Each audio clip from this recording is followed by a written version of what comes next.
Hello, my name is Michael Lambert, and today I want to talk a little bit about one or two things that have been going on this week, and I also want to talk a bit about Sunak and Starmer. Now, I know that's normally a complete and utter turn-off, and it's an absolute guarantee that no one's going to watch the video, but please bear with me because I will be equally rude about each of them. So this week, further developments in reassuring us that we are the now global champions. The following happened. We had Microsoft, who wanted to take over a company called Activision, a huge company that does a lot of games, Game of Thrones and all the rest of all these video games. It was a 60 or 70 billion dollar takeover. And this depended upon this going ahead depended upon the US government and the EU, and also upon the UK government for some reason or other. I'm not quite sure, presumably because we're an important market. But anyway, we decided that we didn't want this to go ahead, and so we blocked it. And Microsoft are not best pleased, a little bit cross about it. And the boss of Microsoft, a guy called Brad Smith, he said the following. He said, people's confidence in technology in the UK has been severely shaken. There's a clear message here. The European Union is a more attractive place to start a business than the United Kingdom. So another ringing endorsement for a global superpower that is going to be created around our new Silicon Valley. There's a guy, a big cheese in the Bank of England, who said, he's a guy called Hugh Pill, he said people should accept that they are now poorer. I don't think we needed him to tell us, actually. I think most of us are well aware of that. And then little Rishi, he bounced along to some business event. He stood up. This is Rishi, who's presided over Brexit, which has really wrecked the economy, which has wrecked exports, it's wrecked inward investment, it's wrecked everything, and caused this terrible chaos that we're living through. He was always saying he's very proud of Brexit. He said at this meeting, he said Britain is this government is unashamedly, he's used the word unashamedly, they're not ashamed of it, unashamedly pro-business. And he said it's as simple as that. Otherwise, they realised that the economy's in real trouble, so now they decided they've got a court business. Anyway, he gave a speech and so on, and there was a guy there from Burberry, a guy called Jerry Murphy, who's the chairman. And he was talking to Sunak about the fact that we don't do duty-free anymore. We decided that foreigners want to come in and buy stuff, they can jolly well pay the taxes. So anyway, this guy, this chairman of Burberry, got up and he said this was a spectacular own goal. He said it made the UK the least attractive shopping destination in Europe. And he said we're actively exporting business as a result of that policy to our continental competitors. And just to back that up, a firm called Global Blue, who monitor tax-free shopping, said that compared with 2019, US spending on duty-free goods in Spain and France had more than tripled, whereas in the UK it had gone up by 1%. Unipart, this huge company that makes car parts, turnover of 900 million, 8,000 employees. The boss of that company, a guy called John Neal, he said, he told the BBC, he said Britain can no longer compete on a level playing field when it comes to investment. This is also to do with investment in government investment in electric cars and so on. And he said that in future they'd be considering investing in the US as opposed to the UK. So it's just another few that have come up this week. I mean, every week there's a new one. We know that investment is pouring into Ireland and to the EU generally, and no one's coming in investing here, and they're not going to because of Brexit. And I think people are realising it. It was inevitable that people would find out, and that people would start to realise that Brexit is making the big difference. It's causing so many problems. On Question Time this week, there's a sort of a non-entity of a woman called Rachel McLean. She's the sort of minister for paperclips or something, and she said that Brexit had nothing to do with our problems, and immediately the entire audience of Question Time fell about laughing. It just mocked her. for such a stupid statement. We all know that Brexit is causing us enormous damage. But the thing that quite upset me last week, and I thought was quite, I mean, made one almost ashamed to be British, was the question of the doctors in Sudan. Now, there are between 24 and 38 doctors in Sudan who are all doctors working in the UK. Some of them have been here 8, 9, 10 years. Some of them are surgeons, some of them are specialists. And they've all got work visas. A lot have got children here, living here with schools and so on, and families.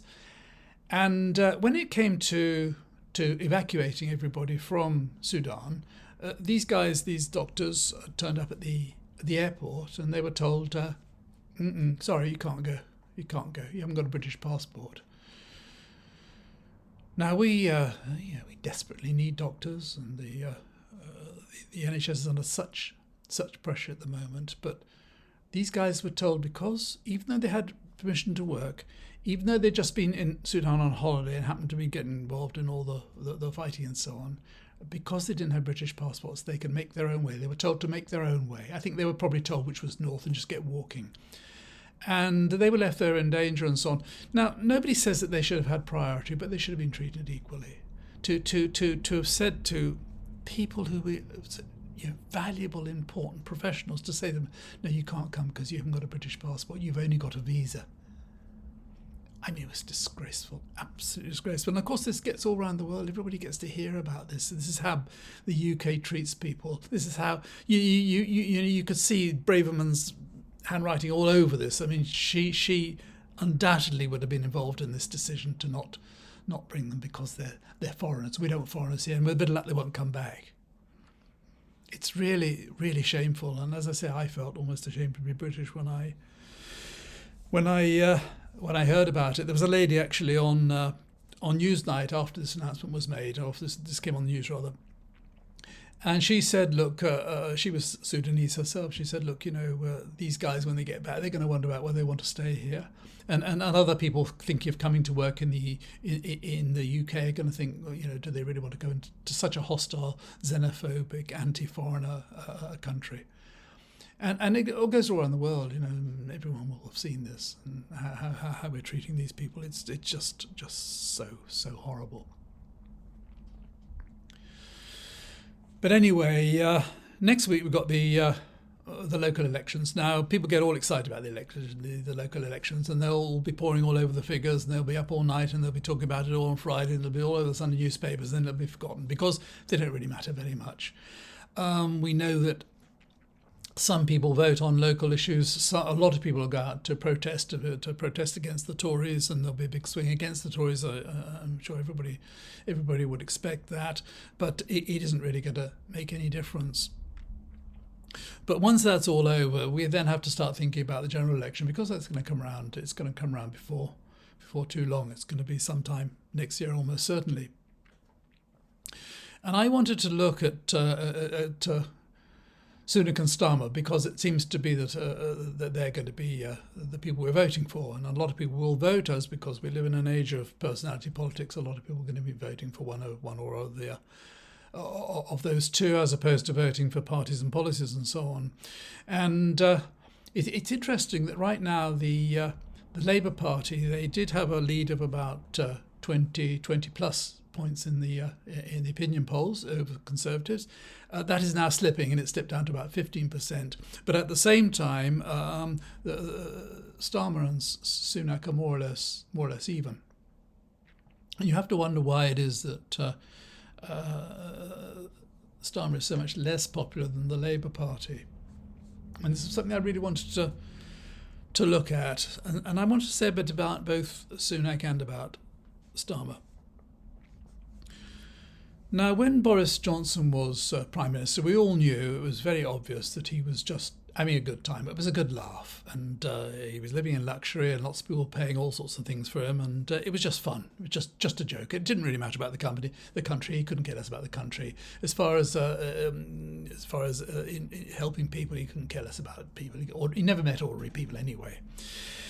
And in the same way, I don't think Sunak really ever meets ordinary people. I don't think he's in touch. I don't think I don't think he lies awake at night worrying about people in poor parts of the UK not being able to buy enough food, or having to use food banks, or not be able to find the money to buy uniforms for the children and so on. These are not issues he's ever encountered or experienced. He simply wouldn't understand, and so he is really, really remote. And you have to wonder what he's doing it for, really. I mean, you have to wonder, is he under the thumb of his wife, or is he trying to impress his father-in-law? Because what's the reason otherwise? It's so difficult. He knows he's very unpopular. He's unpopular with the parliamentary Conservative Party. He's unpopular with the Tories in the country. I think a lot of MPs like the back of him, frankly, but he's there.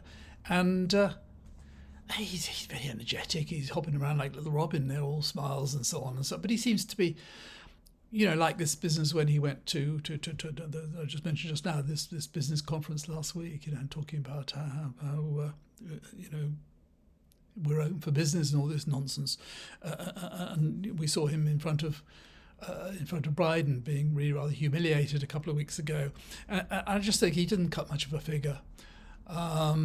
So one wonders what he's doing it for, and I think there's no doubt whatsoever that he's thoroughly out of touch, and then there are all the problems with his wife's finances and so on, and you wonder if maybe he's got lots of friends. He comes from a rich sort of financial background. Has he got lots of friends who've got money in tax havens like Rees-Mogg, who might be happy that we've left the EU because otherwise they might have been scrutinised a bit. Who knows? But anyway, it looks as though the way things are going, that he's going to be the leader of the Tories at the next election. And so it's then a question of Starmer. Now, when I post these videos each week, I get lots of comments, and I get accused of being, particularly I get accused of being a lefty. And I also get accused of being a typical Tory and a woolly liberal as well, all of them. And truth is, I try to keep an open mind. I mean, I think I feel it's important for these videos that I try to be as objective as possible. And I like to be able to criticise all people equally, if I don't think much of them. I have over the years voted for all three parties, and I've always judged who I vote for at the time of the election. And as it happens, I live in a very safe seat, and like millions of people throughout the country, it doesn't matter who I vote for. It makes no difference whatsoever, because I know who the MP is going to be. He's the person who's the MP now, and it will not change under our system. And so the only thing I can say with absolute certainty is that I would definitely not be voting Conservative, because this is, after all, I think the worst government in my entire lifetime. It's a government full of incompetent, dishonest and dreadful people. I would love to be able to say, look, I really will wholeheartedly support the Labour Party and vote Labour. But whilst I think the Labour Party right now has some outstanding politicians, I think the front bench of the Labour Party is really, really full of some absolutely first-class people who are going to act in the interest of the country, people are not going to be on the fiddle or looking after their mates and so on. Decent people, decent, clever people who will be, I think, extremely good at running the country. But I have a problem with Starmer. I mean, I just he can't help the fact that he looks like a funeral director who's come round to discuss funeral arrangements for your nearest and dearest who's just passed away. That's just his manner, and I don't hold that against him. But it's just his stance on Brexit, which is so stupid. So utterly mad. It's more than a year ago when he came out and he said that under his leadership, the UK will never attempt to return to the customs union, the single market, or will ever consider reinstating free movement, or trying to, or obviously not joining the EU. And I said at the time, this seemed to me really, really stupid, because it seemed to me, and I think it seemed to a lot of people, that as time went by, and certainly years gone by now, that more and more people would come to their senses and realise that Brexit was madness. and that once that had happened, where would he be? High and dry, which is where he is now. And a lot of people said, well, a lot of commentators here on YouTube and on the radio and so on were all saying, it's a clever plan.